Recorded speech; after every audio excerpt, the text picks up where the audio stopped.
मधुरोज गोत्रोर्धराग्री चरन्तम लठुन्तं प्लवन्तं नटं तप्तन्तं पदं ते भजन्तं मनोमूर्खटन्तं कटाक्षलिपाशे सबुद्धं कुरुन्तम् गजासशिषडास्यो यथाति तथाहम् कुतो मां न पश्यस्यो किं ब्रवीमि सदा नेत्रयुग्मस्य ते कार्यमस्ति तृतीयेन नेत्रेण वा पश्य मां त्वम् त्वयितं कृतं चेत् स्वातं ममं प्रशीतं किमासीत् इतो अन्यतिमास्ते यशस्ते कुतः स्यात् ममेदं मतं चापि सत्यं ब्रवीमि युदीन मुक्त्वापि तन्नतिशीतं तच्छीलाद्रिमिषा जन्मते क्रियन्तं समालम्ब कालं वृथस्मि प्रपश्यामि ते यत्स्वरूपं कदाहम् सर्वसर्गस्थितवान् सहेतु त्वमेवासि सत्यं त्वमेवासि नित्यं तदन्येषु देवेषु नित्यत्वमुक्तं तदन्विद्यासक्तचित्तोऽहम् इति श्रीमद् कामाचार्य रचित अम्बा भुजंग स्तोत्र पंचरत्नम् त्रैशिंशो अध्याय।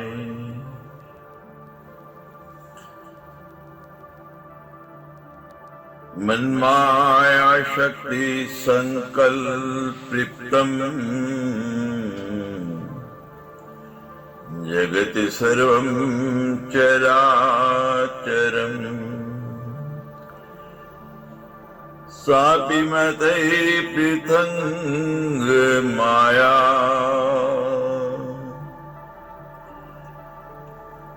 नास्ति एव परमार्थते।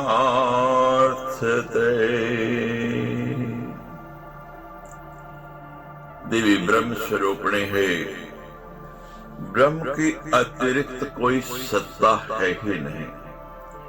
ऐसी स्थिति में नानात्मक सृष्टि की उत्पत्ति के लिए माया का अस्तित्व अनिवार्य है। क्योंकि ब्रह्म निर्विकार है, उसमें सृष्टि रूपी विकार नहीं आ सकता, किंतु वस्तुतः माया का अस्तित्व ब्रह्म से पृथक नहीं है। पृथक मानने पर माया की स्वतंत्र सत्ता माननी पड़ेगी, इसलिए परमार्थतः माया देवी से पृथक नहीं है। व्यवहार दृशासेयम् विद्यामायति विश्रुता तत्दृष्ट्या तु नास्तीव तत्त्वमस्ति केवलम्।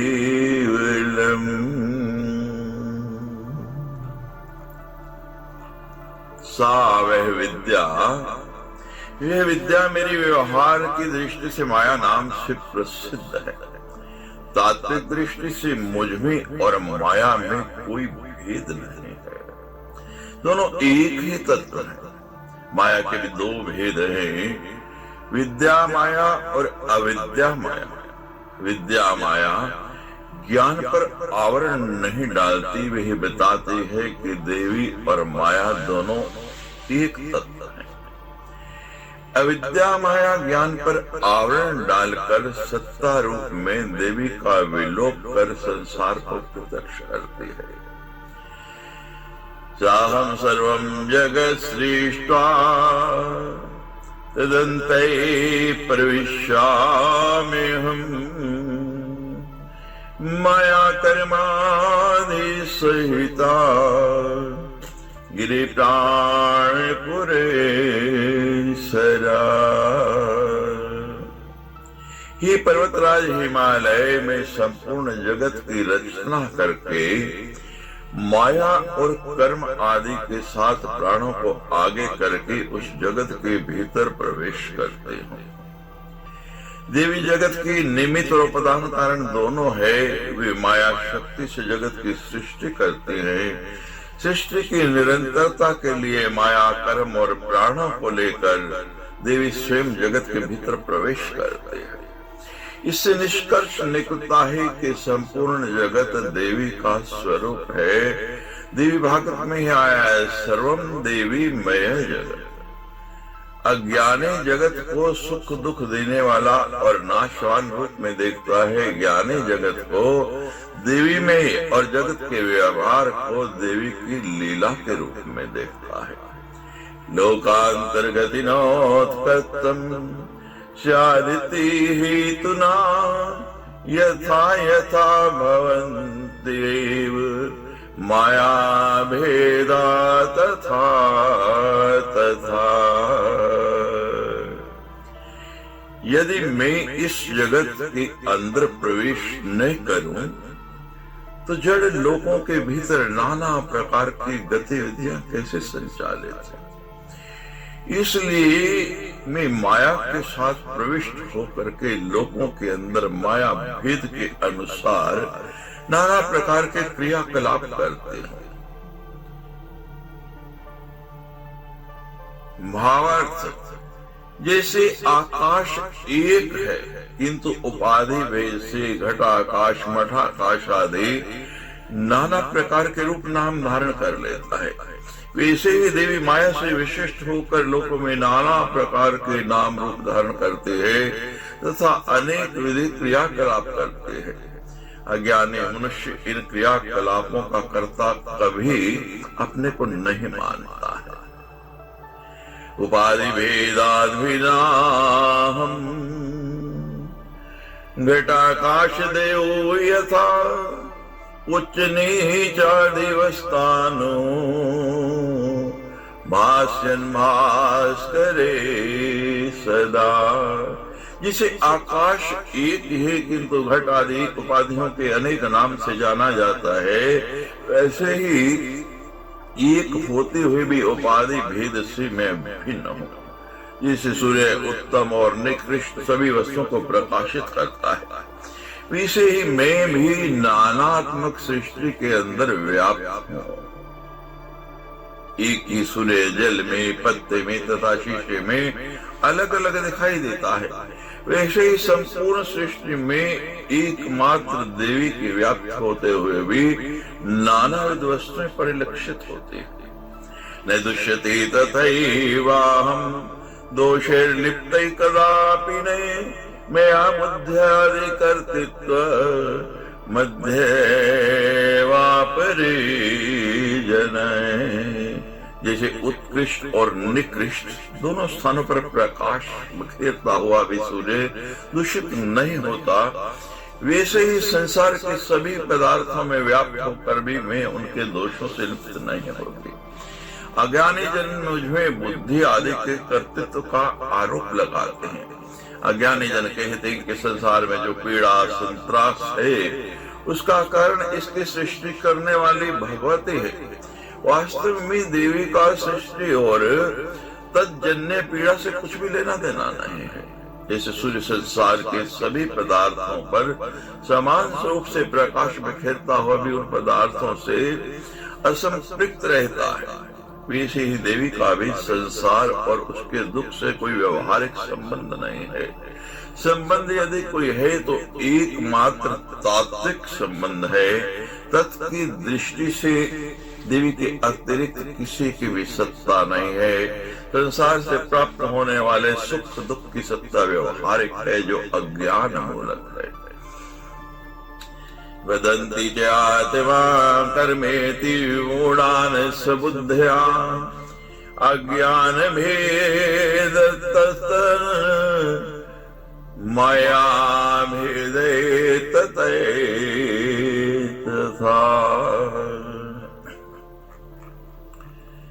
अज्ञानी जन मुझमें कर्तृत्व का आरोप करके मुझे आत्मा तथा कर्म की संज्ञा देते हैं, किंतु विज्ञन ऐसा नहीं मानते हैं। जीवेश्वर विभागाश्चे तुमायैव कल्पिते यथा घटाकाश महाकाश विभागे कल्पिते। जीव और ईश्वर का विभाग माया द्वारा कल्पित है, ठीक वैसे ही जैसे घटाकाश और मठाकाश का विभाग कल्पित है। दोनों में तत्वतः कोई अंतर नहीं है, अंतर केवल उपाधि का है। उपाधि है घट की दीवार, और उस दीवार के टूटते ही केवल महाआकाश ही बच जाता है। तथैव कल्पितो भेदो जीवात् परमात्मनो यथा जीव बहुत्वं च मायैव निचेष्वते। जीव और परमात्मा का भेद परिकल्पित है। जीव अनेक प्रतीत होते हैं, किंतु वस्तव अनेक नहीं है। माया के कारण एकमात्र सत्ता परमात्मा अनेक जीवों के रूप में दिखाई पड़ रही है। सूर्य एक है, किंतु विभिन्न स्थानों पर पड़ने से उसकी सत्ता नानाविध दिखाई पड़ती है।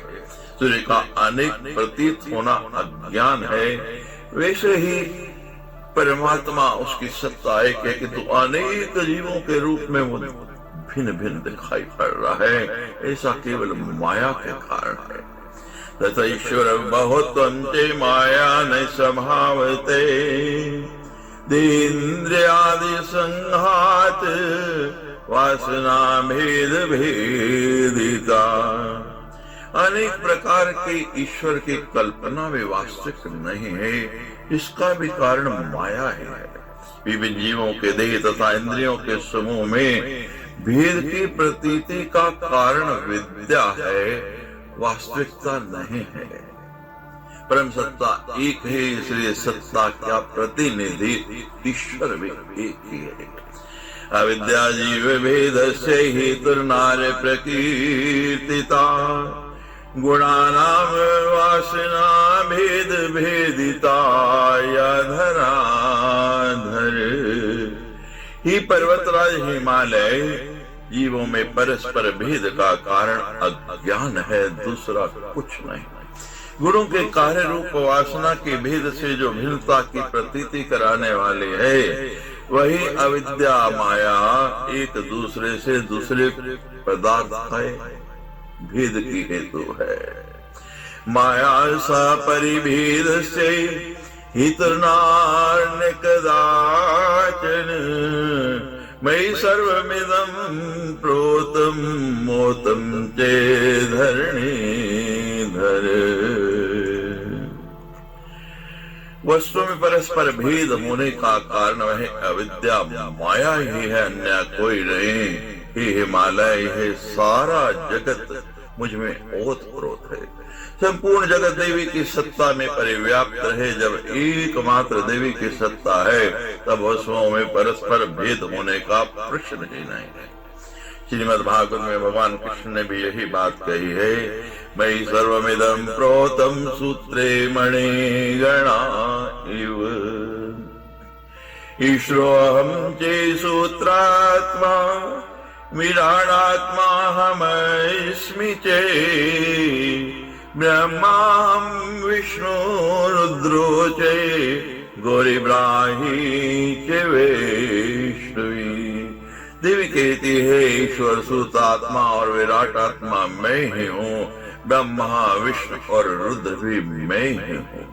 परमात्मा का मूल रूप अव्यक्त है, अव्यक्त में सृष्टि नहीं है। सृष्टि होने के लिए अव्यक्त को व्यक्त होना पड़ता है।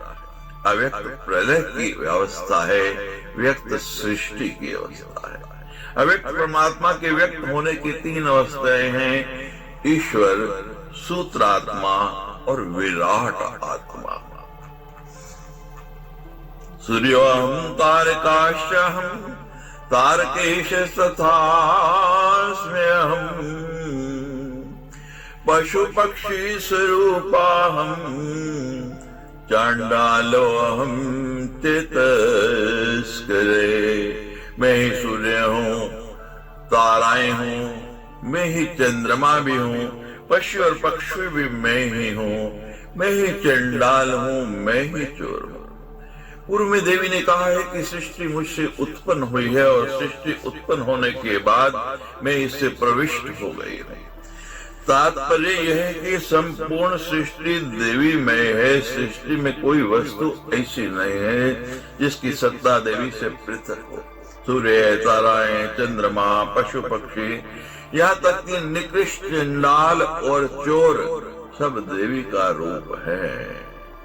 व्यादोहम क्रूर कर्माहम सत्कर्माहम महाजने स्त्री पुण्य पुंसकारो अप्यहम एव नहीं संशय। क्रूर करने वाला व्याध भी मैं हूँ तथा सत्य करने वाला श्रेष्ठ जन भी मैं ही हूँ। स्त्री पुरुष तथा नपुंसक सब में मैं हूँ।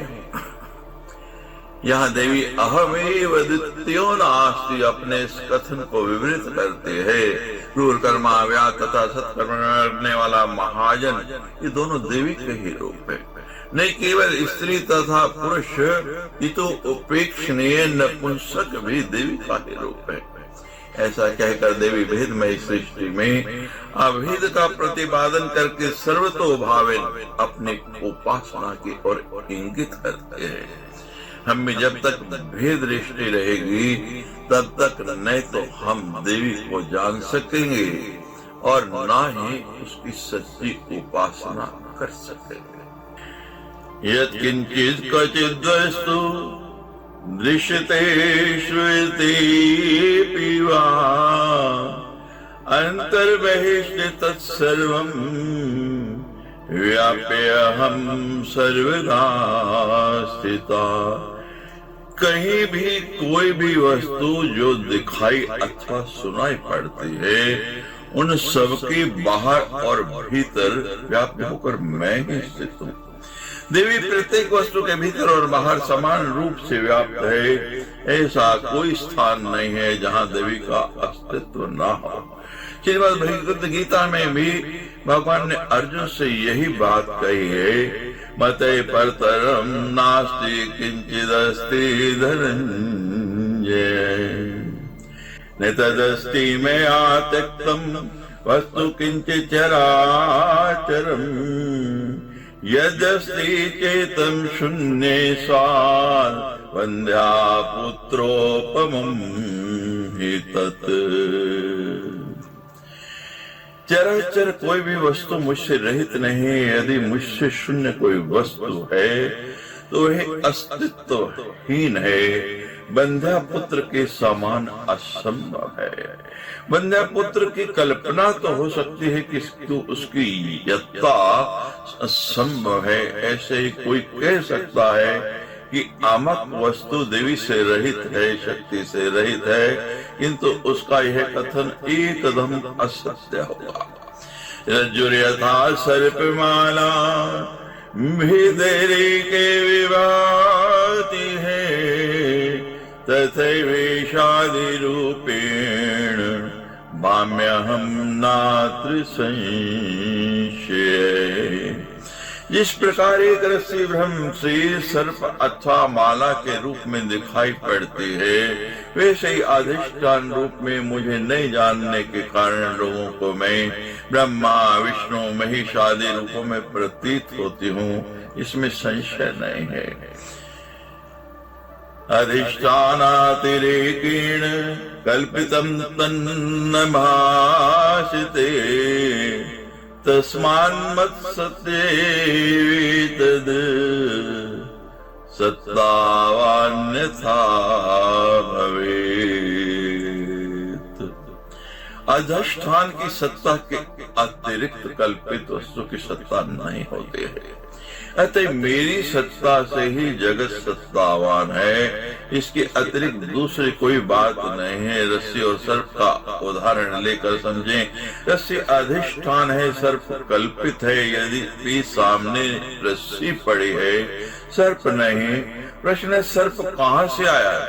उत्तर आया है। अधिष्ठान से कल्पित रूप में सर्प के अस्तित्व का आधार है रस्सी। रस्सी के अभाव में सर्प की कल्पना कभी नहीं हो सकती।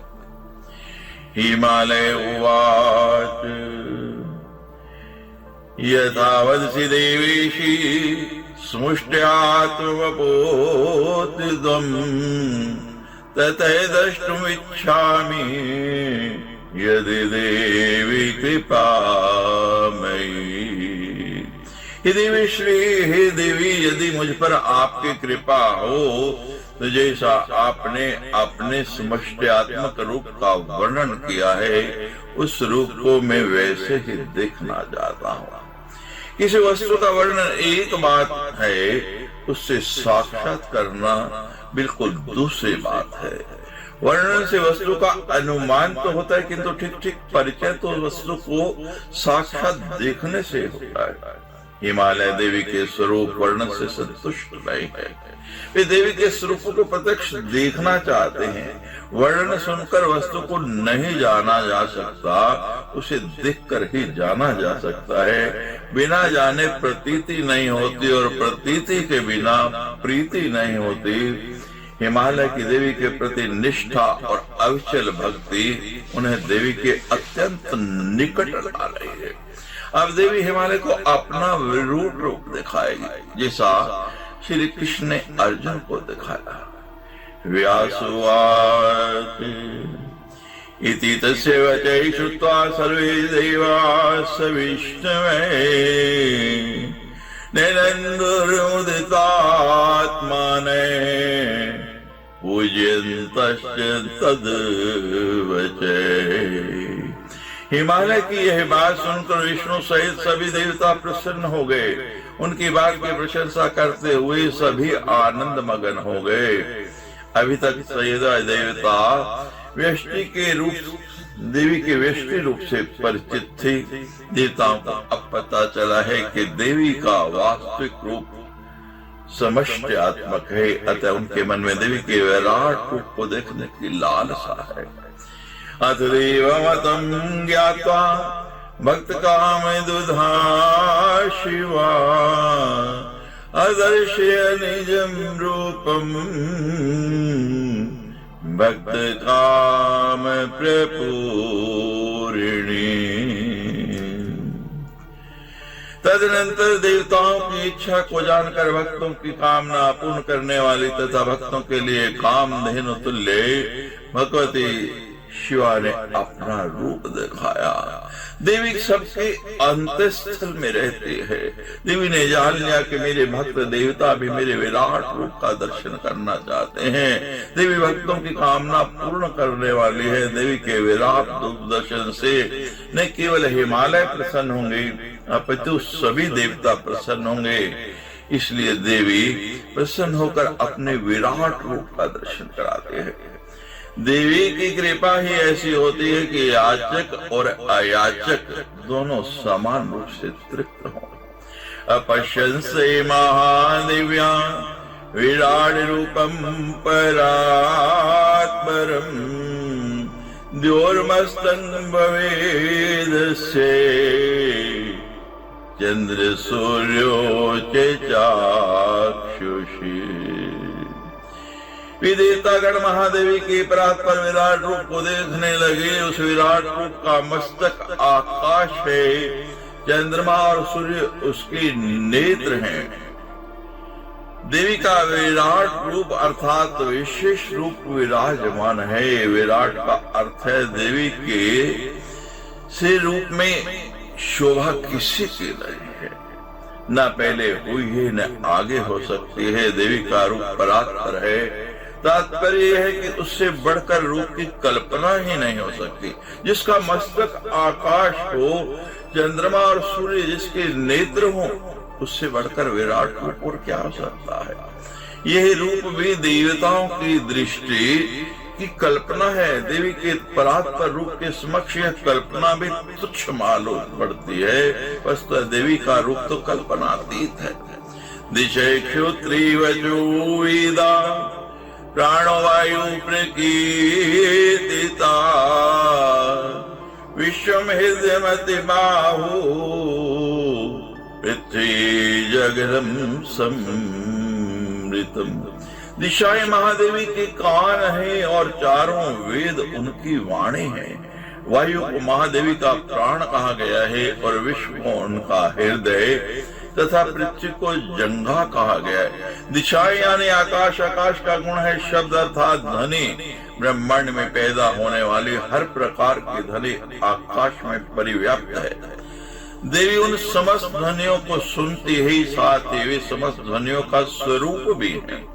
वेद उनकी वाणी है। वेद आदि वाणी से सब प्रकार की वाणी का उद्भव वेद से हुआ है। श्रीमद्देवी भागवत के प्रथम श्लोक में निर्दिष्ट है कि परा, पश्यन्ति, मध्यमा और वैखरी वाणी के चारों रूप देवी में समाये हुए। विश्व देवी का हृदय है तथा पृथ्वी जंघा। नभे स्थलम नाभिसरो ज्योतिश्चक्र मुरे स्थलम महिर्लोकस्तु ग्रीवा सज्जना लोको मुखम समृतम। पाताल देवी के विराट रूप की नाभि है, ज्योतिश्चक्र वक्षस्थल है और महर लोक गर्दन है। जनलोक को उनका मुख कहा गया है। देवी रूप की विराट रूप के व्यास से विराट ब्रह्मांड का भी चित्र प्रस्तुत किया जा रहा है। ब्रह्मांड की विराटता वस्तुतः देवी की विराटता है। इसका तात्पर्य यही न समझा जाए कि देवी का रूप मात्र इन विराट बिंबों में सीमित है। ये बिंब या तो रूपक तो उपलक्षण है, बस देवी इनसे भी परे है। तपोलोकोराटेस्तु सत्यलोकादधये स्थिते इंद्रादयो महावेश्यो शब्द श्रोत्रम महेशितु। सत्यलोक से नीचे स्थित तपोलोक महेश्वरी का ललाट है। इंद्रादि देवतागण उनके बाहु है। शब्द उनका श्रोत यानी कर्ण इंद्रिया है। 24वें श्लोक में दिशा श्रोत्रे कहा गया है। इस श्लोक में शब्द श्रोत्रम कहा गया है। दिशा श्रोत्रे का तात्पर्य है कि 10 दिशाएं देवी के बाहरी कान हैं। शब्द श्रोतम में श्रोतम शब्द एक वचन है। इस श्रोत का अर्थ है अंतःकरण इंद्रिया। बाहरी कान देखने के लिए हैं, वस्तुतः हम आंतरिक कान से सुनते हैं। अंतःकरण इंद्रिय एक होती है, इसलिए श्रोत्रम कहा है। शब्द का अर्थ है ध्वनि मात्र। शब्द देवी का अंतःकरण इंद्रिया है। वे साध्य और साधन दोनों है, अर्थात देवी शब्द को सुनने का कर्ण भी शब्द से ही करना है। कहने से यह विरुद्ध लगता है, किंतु देवी के लिए कुछ भी विरुद्ध नहीं है। नासस्त्रो नासेस्तो गंधोघ्राणम समृतो बुधे मुखम अग्नि समाख्यातो दीवारातो च पक्ष्मणि। ना सत्य और दस्त्र दोनों अश्विनी कुमार उनकी नासिका हैं। विद्वान लोगों ने गंध को उनकी प्राण इंद्रिया कहा है। अग्नि को मुख कहा है। दिन और रात जो हैं वो भगवती की बरौनियां हैं। 2 छिद्र होते हुए विनाश का एक है। कान या नेत्र की तरह 2 नहीं हैं। इसी प्रकार ना सत्य और दस्त्र को शरीर से 2 होते हुए भी व्यक्तित्व से एक माना गया है। अश्विनी कुमार नाम एक व्यक्तिवाचक है जो दोनों के लिए प्रयुक्त होता है। सामान्य प्राणी घ्राण इंद्रिया से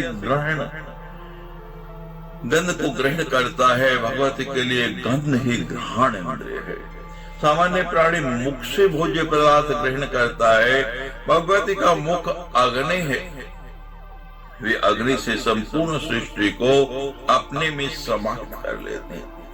ऐसा महाप्रलय में होता है। अग्नि को सर्वभुक कहा है, यानी सबका भक्षण करने वाले। भगवती जब नेत्रोन्मीलन करते हैं तब सृष्टि होती है। नेत्र मिलन के समय प्रलय हो जाता है। इसी संदर्भ में दिन और रात को भगवती की बरौनिया कहा गया है, पलकें कहा गया है। ब्रह्मस्थानम ब्रुविर्जिम्बो अप्यपास्तालु प्रकीर्तिता ऋषोजीवा समाख्याता यमोदंष्ट्रा प्रकीर्तिता। ब्रह्मस्थान भगवती के भौहों का विस्तार है। जल को भगवती का तालु कहा गया है, रस जीवा बताई गई है और यम को उनकी दाढ़ें कहा गया है। भगवती का विराट रूप वर्णन श्रीमद् भगवत गीता में श्री कृष्ण के विराट रूप वर्णन के समान है। किसी विस्तार का मध्य बिंदु ब्रह्म स्थान माना जाता है। दोनों भौहों के मध्य में बिंदु स्थान को ब्रह्म स्थान कहा गया है। योगी जन इसी स्थान पर ब्रह्म का ध्यान करते हैं। ब्रह्मांड के केंद्र बिंदु को ब्रह्म स्थान माना जा सकता है। जल भगवती का तालु है और रस जीवा। रस का तात्पर्य है संपूर्ण अस्वाद्य वस्तुओं का सार। तात्पर्य है कि सब प्रकार के रस और उनका आधारभूत जल भगवती का स्वरूप है। यम को भगवती की दाढ़ें बताया गया है। जैसे दाढ़ों के बीच में आई हुई कोई भी वस्तु चकनाचूर होकर निगल ली जाती है, वैसे भगवती यम के रूप में ब्रह्मांड का नियमन करते हैं और समय पर उसे अपना ग्रास बना लेते हैं। दंतासनि कलायस्य हसो माया प्रकीर्तिता सर्वत पांग मोक्षे स्याद ऋणो दोष्टो महेशितो। स्नेह की विविध कलाएं देवी की विराट रूप की दात हैं और त्रिगुणात्मिका माया हंसी है। सृष्टि में ही श्री का कटाक्षपात है तथा लज्जा ऊपर वाला होठ है। मनुष्य पुत्र कलह के स्नेह में बंद करके नाना प्रकार के कष्ट भोगता है। सच पूछा जाए तो विभिन्न भांति के स्नेह सुख विविध प्रकार के घाव है। देवी के रूप से अनभिज्ञ लोग संसार को अपना मान बैठे हैं। देवी स्नेह की विविध कलाओं से लोगों का दंशन करके अपने रूप का बोध कराने की चेष्टा करते हैं। संसार त्रिगुणात्मक है, देवी त्रिगुणातीत है। माया देवी का हास है, सृष्टि देवी की क्रीड़ा है। देवी मंद हास्य करके कटाक्षपात करती है, तब त्रिगुणात्मक माया प्रकट होकर सृष्टि कर देती है। लोभे स्यादधिरोष्टो स्याद मार्गमस्तु पृष्ठभो प्रजापतिश्च मेढुं स्यादे सृष्टा जगदीतले। लोभ देवी की विराट रूप का निचला होंठ है और अधर्म मार्ग उसका पिछला भाग है। पृथ्वी लोक में सृष्टि करने वाला ब्रह्मा देवी की विराट रूप की जनन इंद्रिय है। संसार में समस्त प्राणी विविध प्रकार की वस्तुओं के लिए लालायित रहते हैं। संपूर्ण संसार देवी में है। सर्वदेवी मयम जगत। लोभ देवी की विराट रूप का अधरोष्ट है। मनुष्य सबसे छिपाकर अधर्म करता है, इसलिए देवी का पृष्ठभाग जो है आंखों से ओझल रहता है। उसी से अधर्म मार्ग में प्रवृत्ति होती है, इसलिए उसको देवी की पीठ कहा गया है। किंतु देवी की विराट रूप में ब्रह्मा देवी की जनन इंद्रिया माने जाएंगे, क्योंकि वे ही समस्त प्रपंच की सृष्टि करते हैं। कुक्षी समुद्रागिरियो सेने दिव्या महेशितु नद्यो नाड्या समाख्याता वृक्षा केशा प्रकीर्तितय।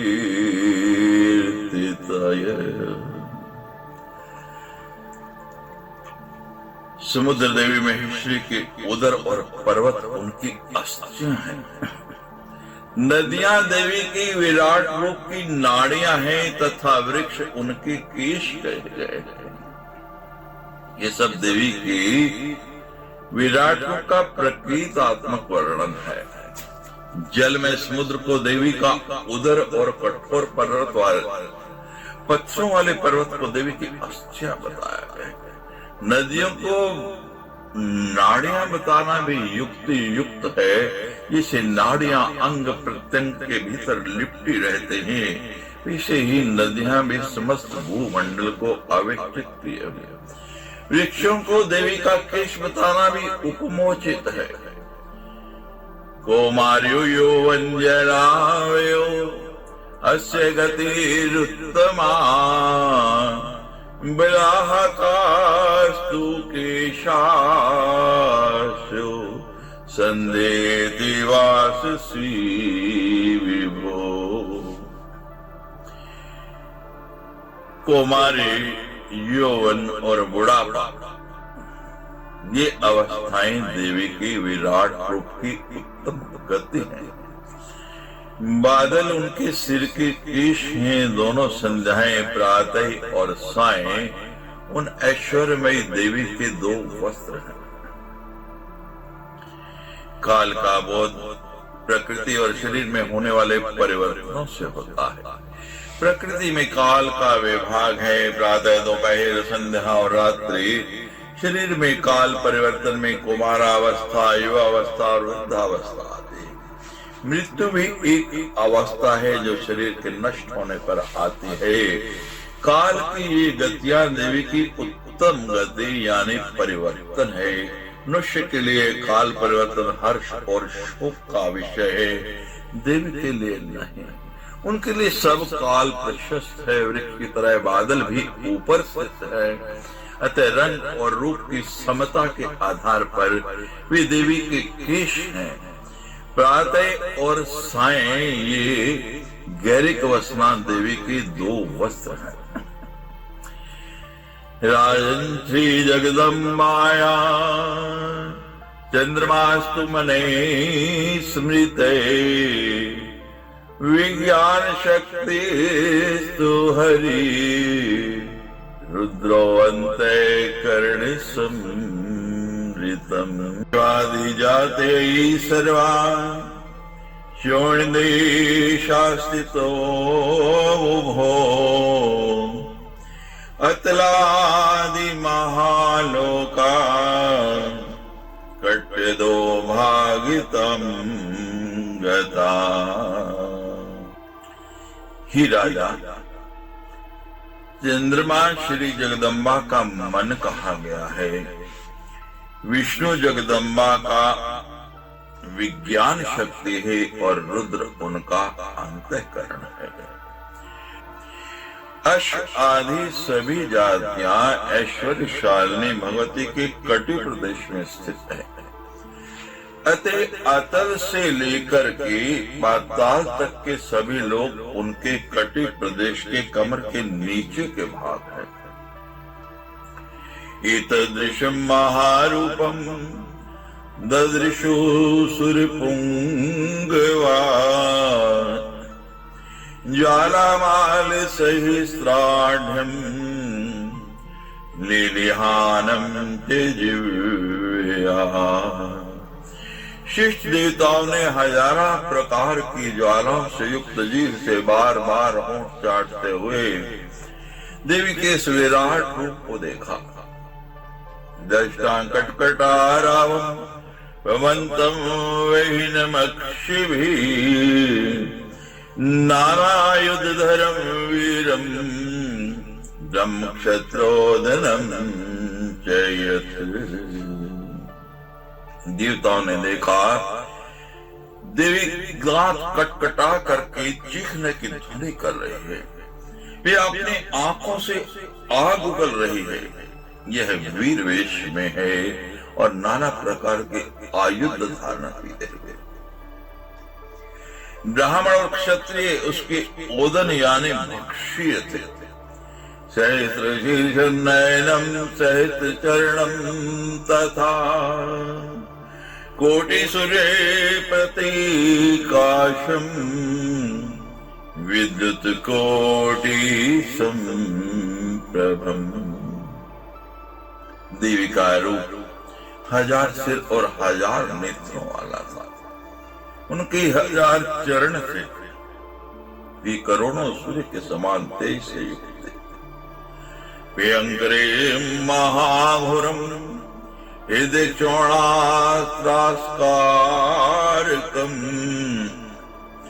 ददश्वस्ते सुरा सर्वे हाहाकारम चक्रिरे।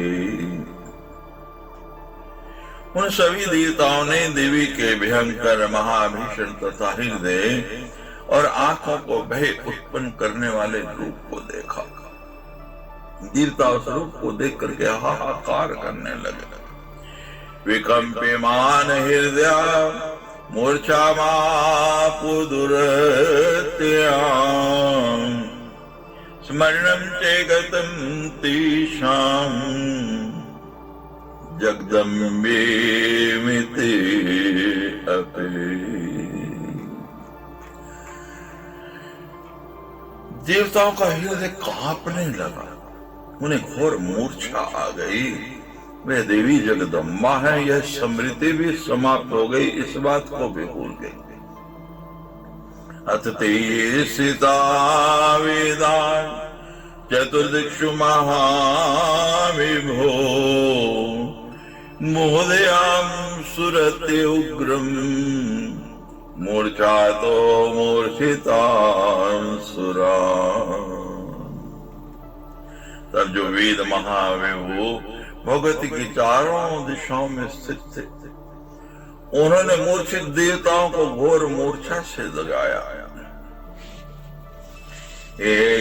धर्मालम्ब्या लज्जा श्रुतिमुत्तमां प्रेमश्रुपूर्णैना रुद्रकण्ठा सुनिर्जरा। इसके बाद धैर्य धारण करके वे देवतागण श्रेष्ठ श्रुति यानी ज्ञान प्राप्त करके प्रेम अश्रुओं से परिपूर्ण नेत्रों से तथा रुदे हुए कंठ से किसी लगे देवा उचू वाष्प गदगद वाचा सो तुम समुपचक्रिगे अपराधं क्षमस्वाम पाहि दीनां तद उद्भवाम्। देवताओं ने प्रेम आश्रों से गदगद वाणी में देवी की स्तुति प्रारंभ कर दी। हे माता, हमारे अपराध को क्षमा करें, हम देवता आपसे उत्पन्न हैं, अतः आप हम दीनों की रक्षा करें। कोपम सहर देवीशी सभ्यारूप दर्शनात् काते स्तुति प्रकर्तव्या पामरे निर्जम्रेरिहि। हे देवेश्वरी, आप क्रोध को शांत करें। आपका रूप दर्शन करके हम भयभीत हैं।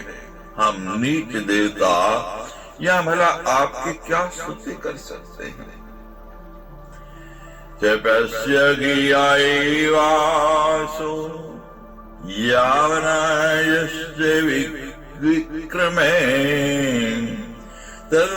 तद्वार्गजाय मानानां कथं सेविष्यो भवेत्। नमस्ते भुवनेशानि नमस्ते प्रणवात्मिके सर्ववेदांत संसिंधे नमो कार्य मूर्ते। हे भुवनेश्वरी, आपको नमस्कार है। हे प्रणव स्वरूपा देवी, आपको नमस्कार है। समस्त वेदांतों से प्रमाणित होकर निकार रूप धारण करने वाले हे भगवती, आपको बार बार बार बार नमस्कार है। यस्मादग्ने समुत्पन्नो यस्मात् सूर्यश्च चन्द्रमा यस्मादौषधे सर्वा तस्मै सर्वात्मने नमः।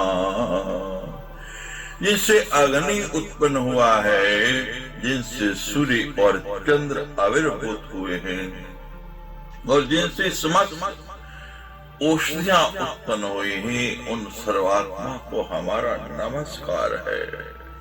यस्मात् देवा संभूता साध्या पक्षिण एव च पशवश्च मनुष्याश्च तस्मै सर्वात्मने नमः।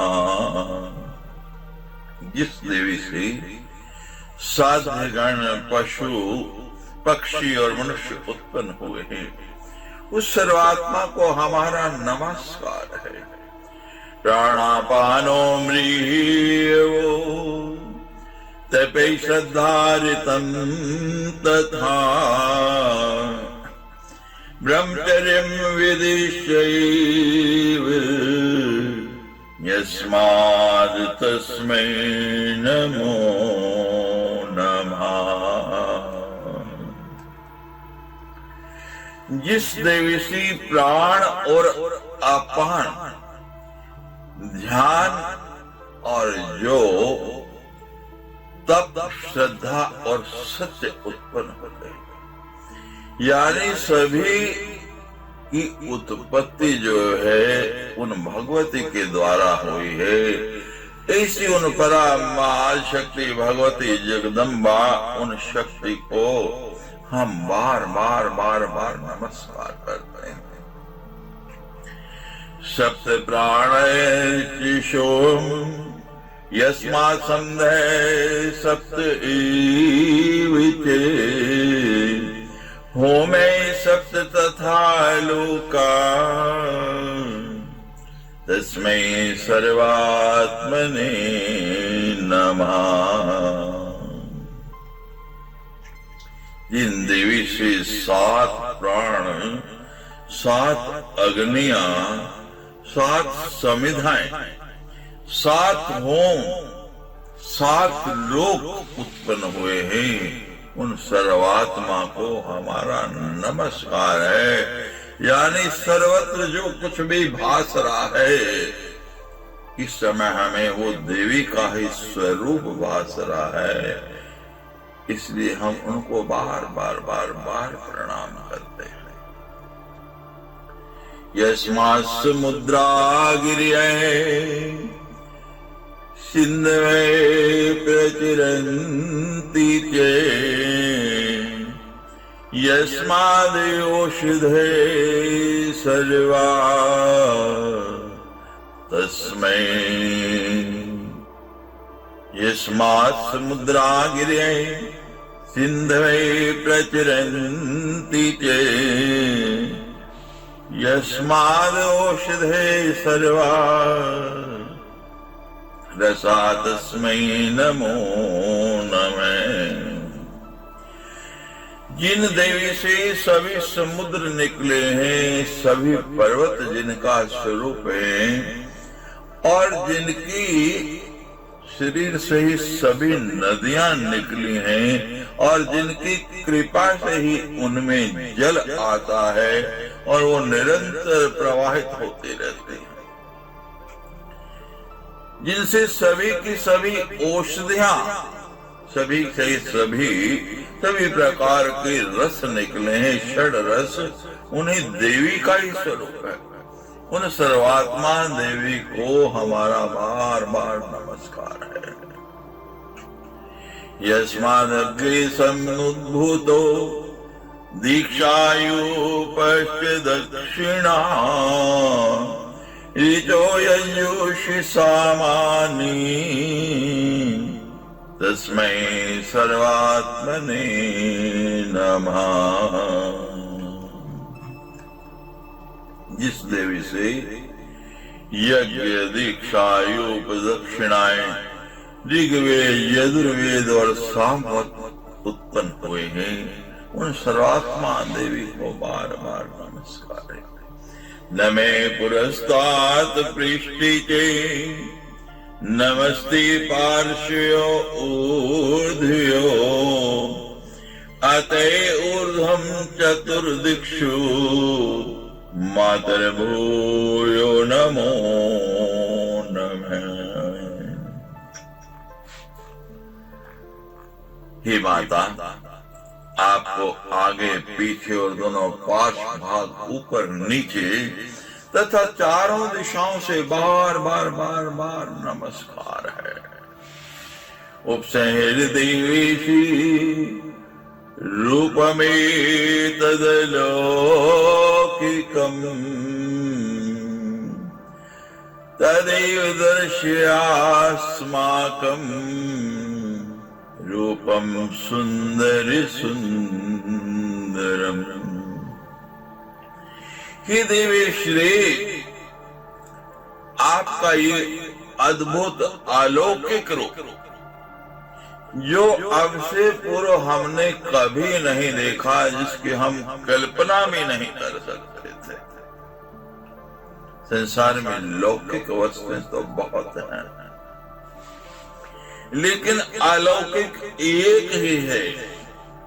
हे भगवती, आज हमने उसका भी दर्शन कर लिया, हम तृप्त हो गए, गदगद हो गए। हे भगवती, अब आप अपने इस अलौकिक रूप को छिपा लीजिए, हमें पुनः उसी सुंदर रूप का, अपने उस दिव्य मनोहारी चित्त को हरने वाले रूप का दर्शन कराइए। इति भीतान् सुरान् दृष्ट्वा जगदम्बा कृपार्णवा संहृतं रूपं घोरम् तद्दर्शयामास सुंदरम्। देवताओं को भयभीत देखकर, डरा हुआ देख करके कृपा सिंधु करुणा की मूर्ति उस दया से भरी हुई आदिशक्ति जगदम्बा ने उस भयंकर रूप को अपने अंदर ही समाहित कर लिया, उसको आलोक कर दिया, छिपा लिया और अपना सुंदर रूप फिर देवताओं को दिखाया। पाशं करवलाभीति धर्म सर्वांगी को मीलम करुणापूर्ण नयनम मंद समित मुखाम्बुजम। देवताओं ने पाश, अंकुश, वर तथा अभय मुद्रा से युक्त समस्त कोमल अंगों वाले, करुणा से परिपूर्ण नेत्रों वाले एवं मंद मंद मुस्कान युक्त मुख कमल वाले देवी के मनोहर रूप का दर्शन किया। दृष्ट्वा तद सुंदरम रूपम तदा भीति विवर्जिता शांत चित्ता प्रणमेयस्तु हर्ष गद गद हनीस्वना। तब भगवती का वे सुंदर रूप देख करके वे देवता भय रहित हो गए और शांत चित्त होकर हर्षयुक्त गदगद वाणी से देवी को प्रणाम करने लगे। इति श्रीमद्देवी भागवते महापुराणे अष्टादशसहस्रायां संहितां सप्तम स्कंदे श्रीदेवी विराट रूप दर्शन सहितम दिव्यकृततस्तवर्णं नाम त्रैविंशो अध्याय। सच्चे दरबार की जय।